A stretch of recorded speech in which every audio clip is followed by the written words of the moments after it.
మాధురి గారు, మీరు ఇద్దరు కలిసి ఉండడం స్టార్ట్ చేశాక మీలో ఉన్న మార్పులు ఏం చూసారు మీరు మీ జర్నీ? అంటే ఏ ఒంటరితనంతో నేను బాధపడ్డానో, ఏ ప్రేమ తక్కువై నేను సఫర్ అయ్యానో. మీకు కూడా ప్రేమ తక్కువైంది ఇంట్లో? మరి ఇద్దరు వేరే వేరేగా, ఒకళ్ళు ఫారెన్ లో ఒకళ్ళు ఇండియాలో ఉంటే ప్రేమ తక్కువ ఉంటుంది. వైఫ్ అండ్ హస్బెండ్ అంటే దగ్గరగా ఉంటాయి కదా బాండ్ అనేది. అంటే లాంగ్ డిస్టెన్స్ లవ్ స్టోరీస్ అని ఇప్పుడు రీసెంట్ గా బాగా వైరల్. నాకు అలాంటివి నచ్చవు. కొంతమంది ఒక్కొక్క స్టోరీస్ నచ్చుతారు. మీకు లాంగ్ డిస్టెన్స్ స్టోరీస్ నచ్చవు. స్టోరీ లేదు. నాకు మాత్రం నా పక్కనే హస్బెండ్ ఉండాలనే ఫీలింగ్ తో ఉన్న అమ్మాయి నేనైతే మొదటి నుంచి ఉన్నాను. సో నాకు ఎవరైతే నేను శ్రీనివాస్ గారితో నా లైఫ్ స్టార్ట్ చేశానో, నా జర్నీ, అప్పటి నుంచి నాకు హ్యాపీనెస్ కానీ, మీరు అన్నట్టు నా ఒంటరితనం పోయి నాకు అంటూ ఒక తోడు దొరికింది. హ్యాపీగా ఉన్నాను. నన్ను వదిలే ఏ రోజు కూడా ఎక్కడికి ఇంతవరకు ఈ 4 yearsలో ఎప్పుడు ఎక్కడికి పోలేదు. ఎప్పుడు నాతోనే ఉంటారు. ఎక్కడికి వెళ్ళినా ఇద్దరం కలిసే ట్రావెల్ చేస్తాం. ఏ పనైనా ఇద్దరం కలిసే చేస్తాం.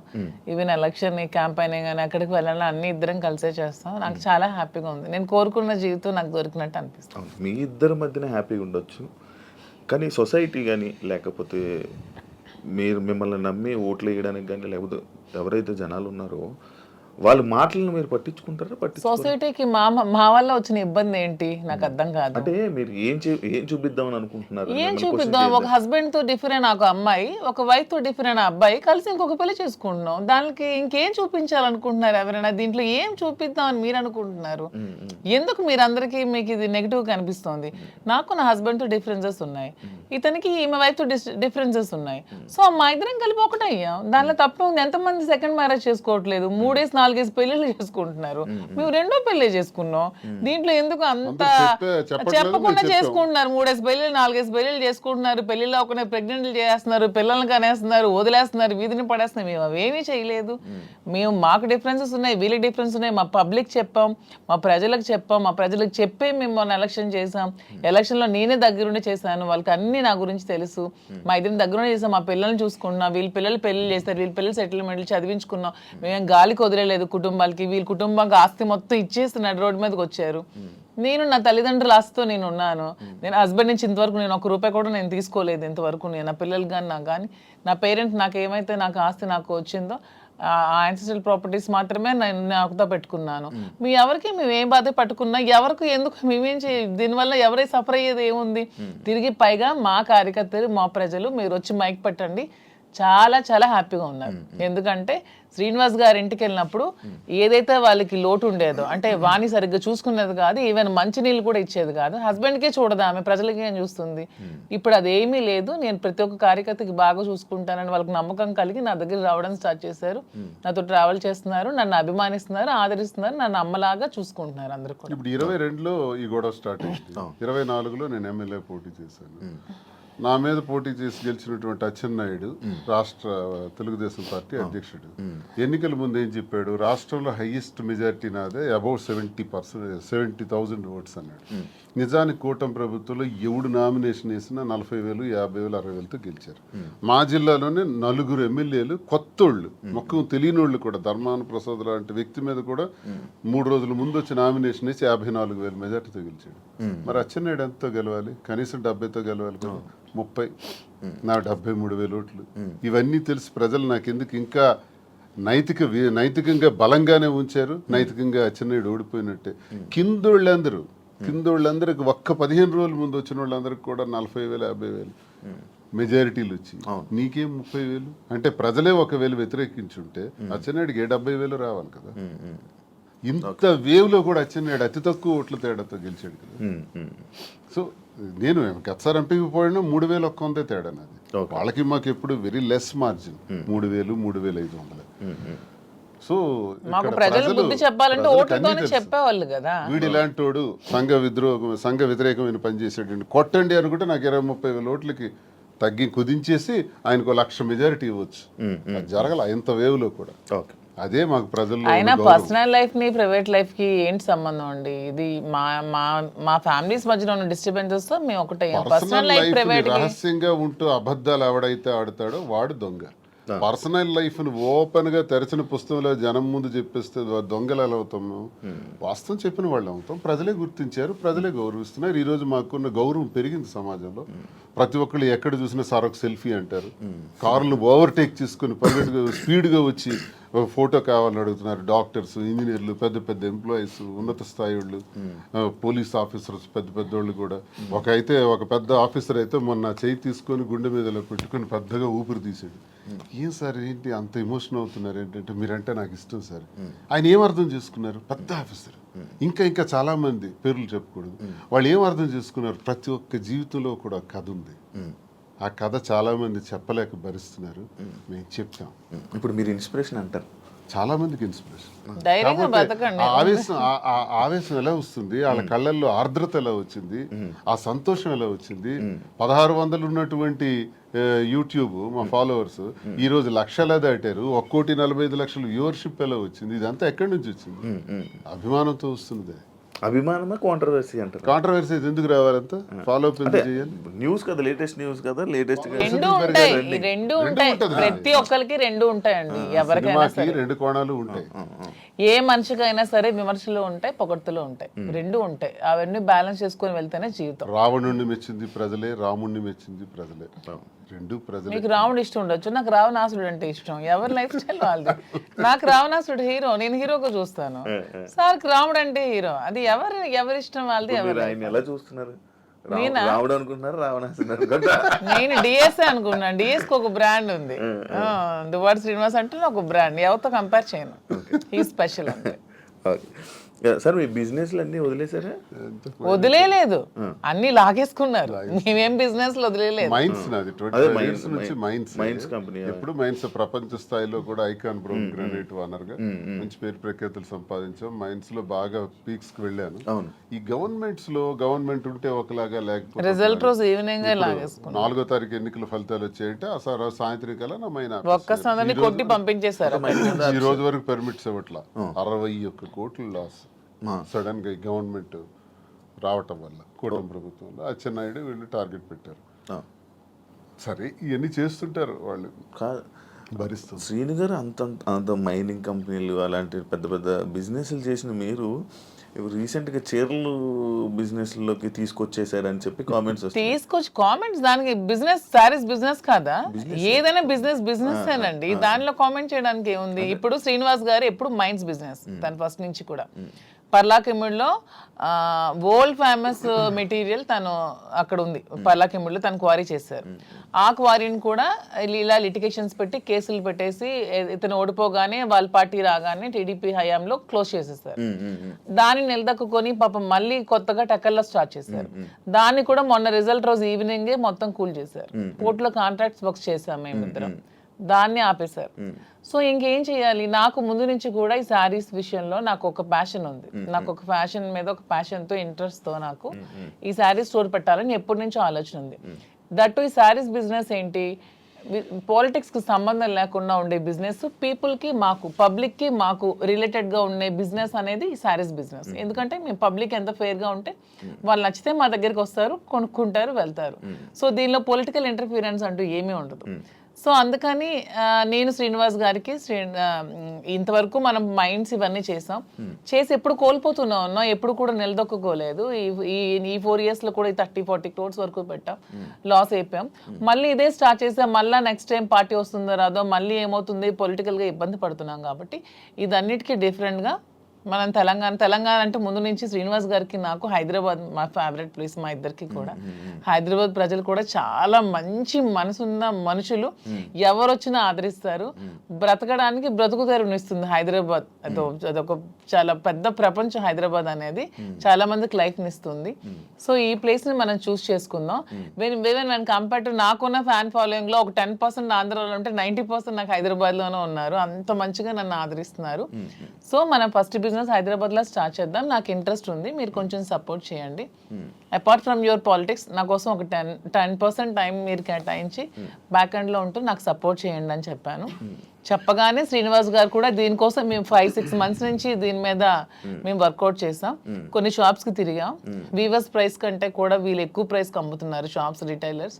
అవన్నీ బ్రేక్ డౌన్ చేసి పబ్లిక్కి మనకు గుడ్ రిలేషన్షిప్లా ఉండాలనే ఆలోచనతో డైరెక్ట్గా వీవర్స్ దగ్గరికి వెళ్ళి మాట్లాడి మేమే మగ్గాలు అవి ఏర్పాటు చేసుకొని మేమే మెటీరియల్ ఇస్తూ వీవర్స్ని కూడా బ్రతికిద్దామనే ఆలోచనతో వాళ్ళతో శారీస్ మేమే దగ్గరుండి వీవింగ్ చేయించుకొని ఆ ఓవెన్ శారీస్ని పెట్టి మేము శారీ స్టోర్ పెట్టి ఓపెన్ చేసి ప్రజలందరికీ కూడా క్వాలిటీతో అండ్ తక్కువ ప్రైస్లో ఇద్దామని నిర్ణయించుకొని ఈ శారీ స్టోర్ అనేది ఓపెన్ చేస్తున్నాం. ఫస్ట్ బ్రాంచ్ మదీనాగూడలో స్టార్ట్ చేస్తున్నాం. విత్ ఇన్ 3 months జూబ్లీ హిల్స్లో స్టార్ట్ చేస్తాం. విత్ ఇన్ ఇంకొంచెం రోజుల్లో ఇంకొక 4-5 బ్రాంచెస్ కూడా ఎస్టాబ్లిష్ చేయాలన్న ఆలోచనతోనే ఉన్నాం. అంతేగాని శారీస్ బిజినెస్ అనేది తక్కువగా చూడకండి. కూర్చోడానికి కాదు, అంటే ఒక మంచి గ్రేట్ లీడర్ శ్రీకాకుళంలో మంచి దువ్వాడ శ్రీని గారు అంటే మంచి నేమ్ ఉంది. అంత లీడర్లా ఉండేవాళ్ళు. ఆయన నోట్లో నుంచి ఎప్పుడు లైక్ జనాల దగ్గరికి వెళ్ళి అవి ఇవి వినేవాడు. కాకపోతే మైనింగ్ కంపెనీ బిజినెస్ చేసేవారు, ఒక మంచి బిజినెస్ మ్యాన్ అనుకునే వాళ్ళం. కానీ అలాంటి ఆయనతో నోట్లో నుంచి మేము ఇలా శారీ బిజినెస్ చేయబోతున్నాం ఇలా చెప్తుంటుంటే ఎలా ఉండే ఆయన్ని ఎలా చేశారు, ఎలా ఉండే ఆయన ఎలా చేయడం. బిజినెస్ అనేది ఏదైనా బిజినెస్, అది ఏదైనా చిన్న ప్రొడక్ట్ అయినా పెద్ద ప్రొడక్ట్ అయినా బిజినెస్ అనేది బిజినెస్ కింద క్యాలిక్యులేట్ చేయాలి. అది చీర జాకెట్టా లేకపోతే ఇంకేంటా అని చూడకూడదు. బిజినెస్ నాకు దీంట్లో ఇంట్రెస్ట్ ఉంది. ఇంతవరకు మైండ్స్ లో అతనికి ఇంట్రెస్ట్ ఉంది, మైండ్స్ వల్ల కోల్పోయాం. సో నా ఇంట్రెస్ట్ ఒకసారి వచ్చి చూడండి, చేద్దాం. మీకు తనకి ప్రజలే ఇష్టం, తనకి ప్రజాజీవితం ఇష్టం, ఇది కూడా ప్రజలకు లింకప్ అయ్యేది. మా కింద ఒక 100 మంది పనిచేస్తారు, మా ప్రజా సంబంధాలు ఇంకొంచెం బాగుంటాయి, ఇంకొంచెం మనకి పీపుల్ తో బాండింగ్ పెరుగుతుంది.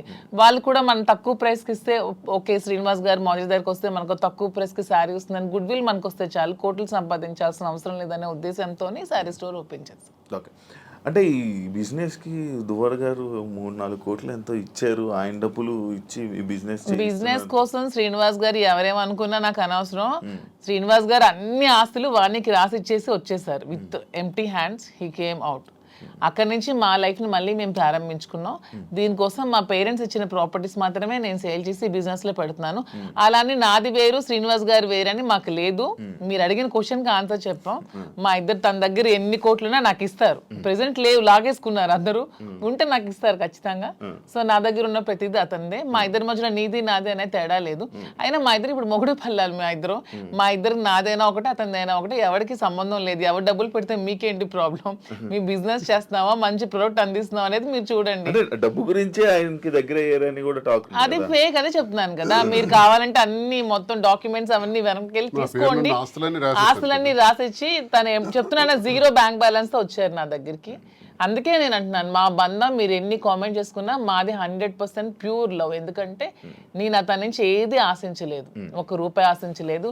అతను పదవిలో లేరు, నేను పదవిని ఆశించడానికి. అతను డబ్బులు లేవు, డబ్బు ఆశించడానికి. ఏమి ఆశించుకున్నా 100% అతని మనసు, అతని వ్యక్తిత్వం, అతని హానెస్టీ, అతని హంబుల్నెస్ ఇవే చూసి నేను ఇష్టపడ్డాను. దాంతోనే ఇప్పుడు కలిసి ఉన్నాం. అతని దగ్గర ఏ ఆస్తులు లేవు, అన్ని బాణీకి ఇచ్చేసి వచ్చేసారు. ఇటీవల కాలంలో ఒక 2 కోట్ల రూపాయలు విలువైన 2.5 కోట్ల విలువైనటువంటి ఒక అసెట్ విశాఖపట్నంలో అమ్మారు. అలాగే శ్రీకాకుళంలో కూడా కొన్ని ల్యాండ్స్ అమ్మారు. అమ్మి ఈ డబ్బులన్నీ కూడా అక్యుములేట్ చేసి ఈ బిజినెస్. మా ఫాదర్ నాకు ఇచ్చిన ప్రాపర్టీస్ అన్ని నేను ఇప్పుడు అమ్మేశాను. ఎప్పటి నుంచో మా ఫాదర్ నాకు ఇచ్చే 2009 నుంచి అవి నా పేరు మీద ఉన్నవి.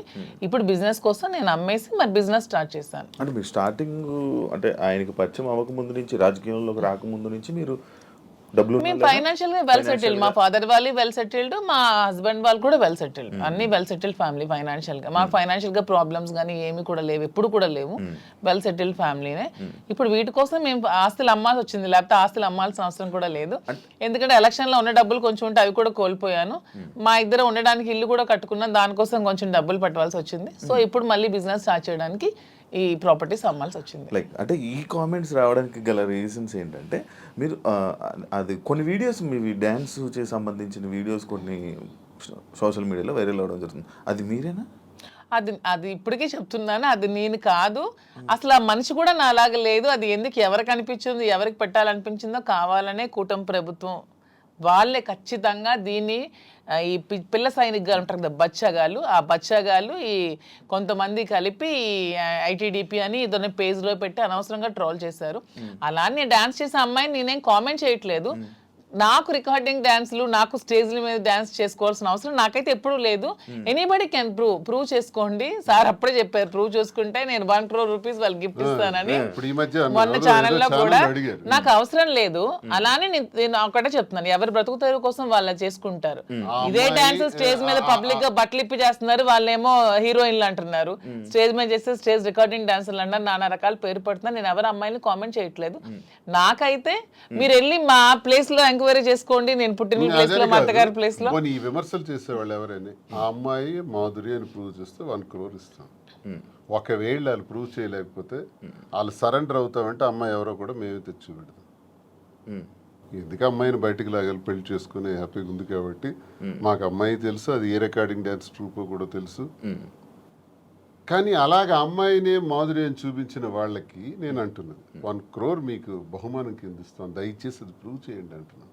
అంటే చీప్ ట్రిక్స్ ప్లే చేయడం, ట్రోల్ చేసి ఎందుకు అలా ట్రోల్ చేయాల్సిన అవసరం ఏముందో నాకు అర్థం కాదు. అలా చేస్తే ఏమొస్తుంది? అంటే ఇప్పుడు మాధురికి నాకు మేము ఒక మనసుతో ఉన్నాం కదా, మరి అలా చేస్తే ఏమొస్తుంది మీకు? ఎవడా చేసేవాడు? రికార్డింగ్ డాన్స్ చేసే అమ్మాయిని పెళ్లి చేసుకుని, రికార్డింగ్ డాన్స్ అమ్మాయిని ఓవర్సీని పెళ్లి చేసుకుని నీకేంటి నొప్పి? పెట్టినోడికి ఏంటి నొప్పి? అలాగైతే మీరు డాన్స్ చేసి మీరే ఒప్పుకున్నట్టు. నేను కాదు కదా, నేను ఒప్పుకోవడానికి అమ్మాయి నేను కాదు. నేనైతే నిజంగా నేను ఒప్పుకుంటాను. I'm very bold and straight forward. నేను ఒప్పుకుంటాను. If it is me I will agree. నేనే అదే, నేను డాన్స్ చేసిన వీడియోస్ చాలా ఉన్నాయి, నేను పెట్టుకుంటున్నాను కదా. నేను చేసి నేనే పెట్టుకుంటాను. నేను అది కానప్పుడు నేను ఎలా ఒప్పుకుంటాను? అలానే అదే అంటున్నాను, ఒకవేళ డాన్స్ చేసిన అమ్మాయినే దువ్వాసం చేసుకుంటే మీకేంటి పెయిన్? అమ్మాయి మాత్రం అమ్మాయి కాదా, ఆడపిల్ల కాదా? ఎందుకు అంత ట్రోల్ చేయాల్సిన అవసరం ఏముంది? అంత నెగిటివిటీ స్ప్రెడ్ చేయాల్సిన అవసరం ఏముందని అడుగుతున్నాను నేను. ఒకవేళ ఆ అమ్మాయే మాధురి అని ప్రూవ్ చేయాలనుకుంటే 1 crore బహుమతి ఇస్తాం, తీసుకురండి అంటున్నాం. ఎవరైతే వచ్చారో వాళ్ళకి. అంటే ఇప్పుడంటే ఏ జనరేషన్ వచ్చేసింది, ఫేస్లు మార్పిడి ఇది. ఆ వీడియో చూస్తే అప్పుడెప్పుడు 2003 2000 వయసు ఎంత తెలుసు? ఏమండి నాకు ఇప్పుడు 34 years అండి. 2000 అన్న ఏజ్ ఎంత ఉంటది? ఓకే, ఆ వీడియో ఎప్పుడు చాలా ఓల్డ్. నేను 2000 అన్న ఏజ్ ఎంత ఉంటుంది చెప్పండి? 2005 లో నేను 10th. నాకు ఎంత ఏజ్ ఉంటుంది? నాకు 2010-11 అప్పుడు నేను ఎంత పిల్లని ఉంటాను? ఆ అమ్మాయి అంత డాన్స్ నాకు నేను ఎలా చేయగలను? కొంచెం నా పోనీ అట్లీస్ట్ నా చిన్నప్పుడు ఫోటోలు ఏవో చూపిస్తే మీకు తెలుస్తుంది. ఎప్పుడో మాదిరి చూపిస్తున్నారు కదా. అట్లీస్ట్ 2005 లో నేను 10th. పోనీ అప్పుడు నాతో చదువుకున్న వాళ్ళకి తెలుస్తుంది కదా. ఏదో మీలాంటి వాళ్ళు నమ్మాలి, ఎవరు తెలియని వాళ్ళు. తెలిసిన వాళ్ళకి ఏంటో తెలుసు. చెప్తున్నా అంటే మీరు చూస్తే ఎలా అనిపిస్తుంది? అలాగే నాకెక్కడ అనిపించట్లేదు, మా వాళ్ళకి ఎవరికి అనిపించట్లేదు. మీకు ఎలా అనిపిస్తుందేమో మరి, మాకైతే తెలియదు. మా అందరికీ తెలుసు, ఎవరు మా జిల్లా అందరికీ తెలుసు అది నేను కాదని. ఇంక మిగతా వాళ్ళు నమ్మితే నమ్మొచ్చేమో కానీ ప్రతి ఒక్కరికి తెలుసు. ఇంక నమ్మినా నమ్మకపోయినా పర్వాలేదు, నేను అనుకున్నా కూడా ఐ డోంట్ కేర్ అంటున్నాను. పోనీ అమ్మాయి కూడా డాన్స్ బాగా చేస్తుంది అనుకుంటే అనుకోండి, దానిలో ఐ డోంట్ కేర్.